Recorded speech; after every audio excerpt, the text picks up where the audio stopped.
महादेवाच्या मंदिराला पाळण्याचा कट त्यांनी रचला. कट रचत असताना त्याने ते मंदिर तसं पडत नव्हतं, ते शिवलिंग तसं पडत नव्हतं, म्हणून त्याने साखळी दांडाचा वापर केला. हत्तीनं साखळी दांड बांधण्यात आला आणि त्या लिंगाला तो साखळी टाकल्यानंतर जशाप्रमाणे तो हत्ती ओढायला लागला त्याप्रमाणे त्याला त्या लिंग तर पडलं नाही, पण त्याला ढोल पडले, घासल्या गेली ना. त्या ढोलामुळे त्यांना नाव पडलं त्या शिवलिंगाला ढोलेश्वर महादेव. पैठण या क्षेत्रामध्ये नाम भजनात हरी झाले दंग, भेटीसाठी आले पांडुरंग. आणि त्या भेटीच्या आतुरतेने आपण मंदिराच्या समोर उभं राहतो. पण मंदिरात जाण्याच्या आधी कशी पूजा करावी महाराज सांगतात आपल्याला. का बरं शिवलिंगाच्या समोरच नंदी का असतो, मागं पुढं का नसतो, याचा विचार आपण केला का? पूर्ण महाराष्ट्रामध्ये हनुमानजीच्या समोर एकच नंदी आहे. पूर्ण महाराष्ट्रात एकाच ठिकाणी मंदिर आहे, नंदी आहे. कुठं आहे? पंढरपूर या क्षेत्रामध्ये तांबड्या मारुतीच्या समोर तो बसलेला आहे. का बसला? कारण की वारी करत होते शिवलिंग. शिव भगवंत कोणाची वारी करत होते? पंढरपूरच्या पांडुरंगाची. नाम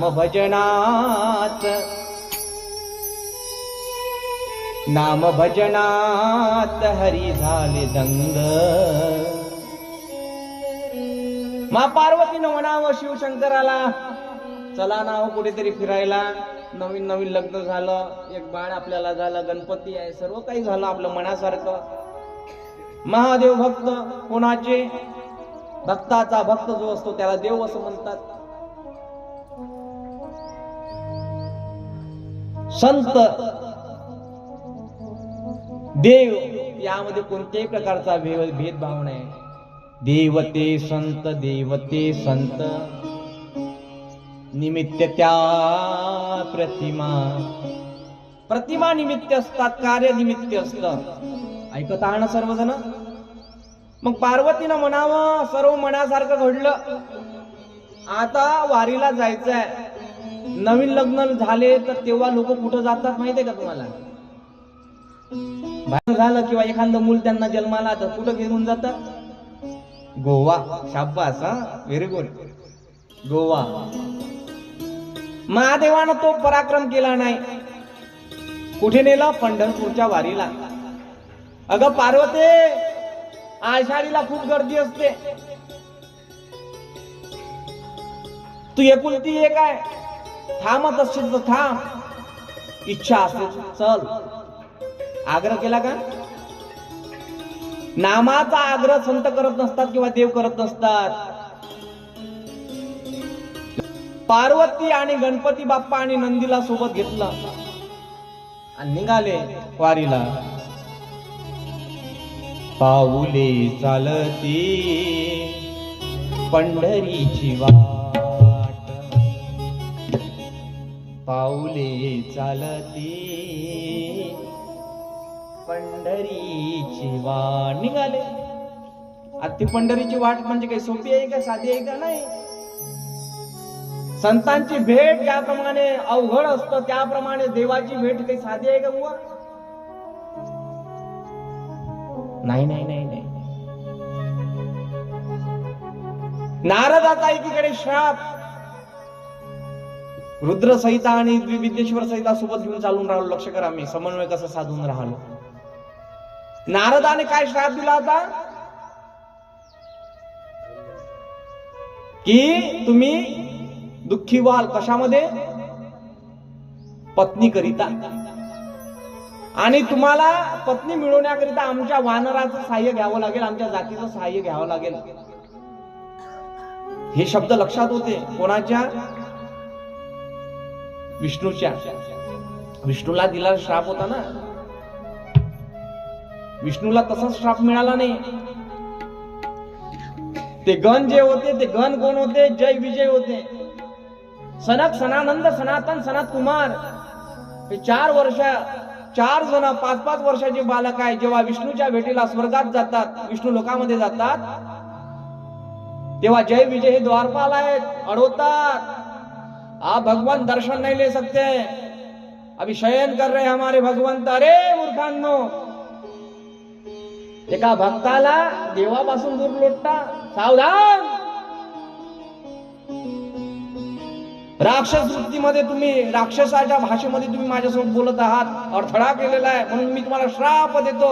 जा पृथ्वी तलावर तुम्ही राक्षस होऊन जन्माला याल, याल, याल. 3 वेळा श्राप. कोणाला दिला?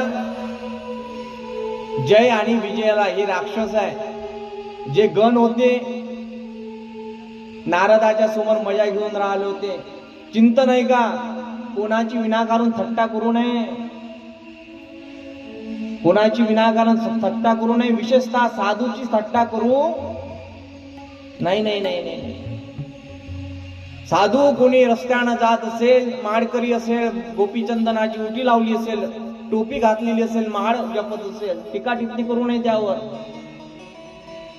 संतांच्या संगतीमध्ये त्याला मनोमार्ग गती घडली, समजली, म्हणून त्या पदाला तो आहे, त्याला नतमस्तक व्हावं. साधूचा अपमान कोणा केला? जय विजयाने केला. द्वाराच्या भूमिकेत द्वारपाल असताना देवापासून दूर लुटला. इकडे गणांनी मजा उडवली, थट्टा उडवली. कोणाची? नारदाची. नारद महाराज हे साधू आहेत. 2 कारण. तिसरं कारण, मा रुंदेनं दिलेला श्राप. नाम भजनात, नाम भजनात हरी झाले दंग. रुंदा जलंधराची पत्नी. जलांधर जेव्हा केव्हा युद्धाला जायचा तेव्हा तो चिरंजीव होऊन यायचा, विजयी होऊन यायचा. म्हणून पत्नीनं कधी आपल्या पतीला टिळा लावताना यशस्वी टिळा लावला पाहिजे. 5 बोट आहे की नाही? ऐकता ना सर्व? या प्रत्येक बोटाचा अर्थ वेगळा वेगळा आहे. 5 बोटामध्ये प्रत्येक अर्थ वेगळा वेगळा सांगतात. याला अंगुठा असं म्हणतात, याला तर्जनी असं म्हणतात, नाही का? याला मध्यमा असं म्हणतात, याला अनामिका असं म्हणतात, याला कळंगडी असं म्हणतात. शाळेत आपण जास्त याचा वापर करत होतो. सर, गुरुजी, नाही का? आणि मोठे लोक याचा वापर जास्त करतात, या बोटाचा. याला तर्जनी असं म्हणतात. हे बुधाचं बोट आहे, बुधाचं. बुद्धी दर्शक ज्ञान ज्याच्यामध्ये दर्शवतात ते बोट आहे. जेव्हा रुंदा आपल्या पतीचं पूजन करायची, सांगायचा मुद्दा एवढा, ती यशस्वी करायची म्हणजे अंगुठ्यानं ती पूजन करायची. अंगुठ्यानं म्हणजे एमपीसी यूपीसीचे जे विद्यार्थी पेपरला जातात त्यांना या बोटाने टिळा लावावा. कोणत्या? कोणत्या? यशस्वी. महाराज हे बोट, अंगुठ्याचे 2 फायदे आहेत. डावा अंगोठा आणि उजवा अंगोठा काम वेगवेगळे करते. मेल्यानंतरही जो अंगोठा कामी येते त्याला कोणता म्हणतात? बरोबर, मेल्यानंतरही तो काम करते. संपत्तीच्या बाबतीत जर त्याला करायचं असलं तर तो बरोबर आजोबाचा घेऊन गेल ठिपका. बस झाली नामानं. नाम भजनात, नाम भजनात हरी झाले दंग. पाहता पाहता या बोटानं यशस्वीसाठी टिळा लावावा. लक्ष करा बरं. देवाला टिळा लावत असताना अनामिकेचा वापर करावा, देवपूजा करत असताना.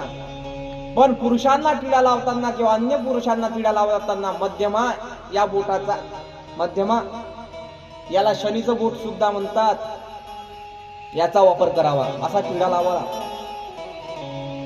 स्त्रियांनी या आणि या बोटाचा वापर करावा. हळदीसाठी हे आणि कुंकुवासाठी हे. तुम्ही आता दोन्ही एकाच वेळेस वापरता. नाम भजनात रुंदेनं यशस्वीचा टिळा लावावा आणि त्याला युद्धासाठी पाठवावं आणि तो विजयी होऊन यावा. त्राईमाम झाला.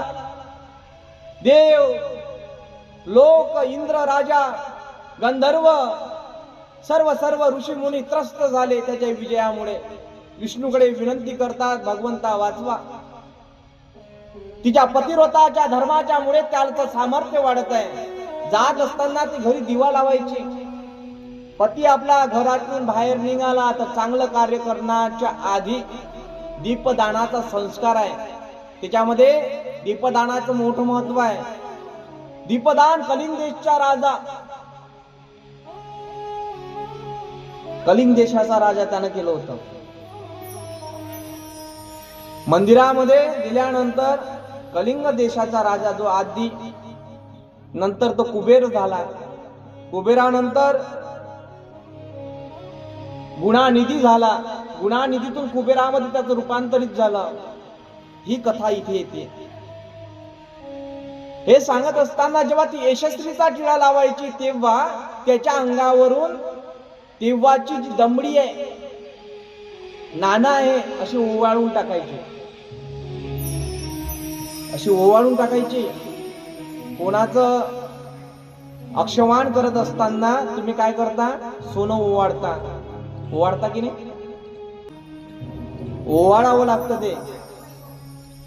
आणि ओवाळल्यानंतर ती कवडी ओवाळायची आणि ती कवडी आपल्या दीपामध्ये टाकून द्यायची. आता पैसे टाकतात लोक, चारांनी, चवन्नी वगैरे 25 पैसे टाकतात, तांब्याचे वगैरे.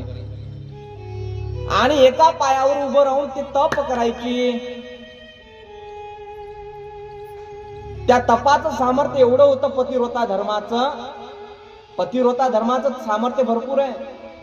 मा अनुसयेनं आपल्या पती धर्माच्या सामर्थ्यावर देवाला काय बनवलं होतं? छोटा ब्रह्मा, विष्णू, महेश, दत्तात्रय अवतार भागवतामध्ये येतोय, दशम स्कंदामध्ये.